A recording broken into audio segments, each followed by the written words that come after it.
টানা বৃষ্টিতে চট্টগ্রাম কর্ণফুলী ইপিজেডের বর্তমান অবস্থা। পানিতে টইটুম্বুর, চতুর্দিকে পানি আর পানি, পানিতে একাকার হয়ে গেছে। গাড়ি, মোটরসাইকেল, কভার্ড ভ্যান সব কিছু পানির উপর দিয়ে চলমান। আর এদিকে মানুষজন যারা আছে, শ্রমিক, তারাও হেঁটে হেঁটে এই পানি দিয়ে চলাচল করে। জনদুর্ভোগ বেড়ে গেছে পানির জন্য।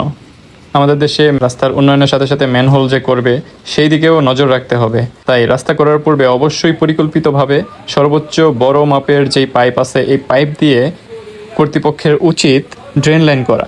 অবশ্যই পরিকল্পিতভাবে এই ড্রেন লাইন করে তারপরে রাস্তার পরিকল্পনা করা উচিত। নতুবা জলাবদ্ধতায় মানুষের জনভোগান্তি থাকবেই। এই ভোগান্তি শেষ হবার নয়। ঢাকা সিটিতে এর থেকেও করুণ অবস্থা হয়ে যায় জলাবদ্ধতার কারণে।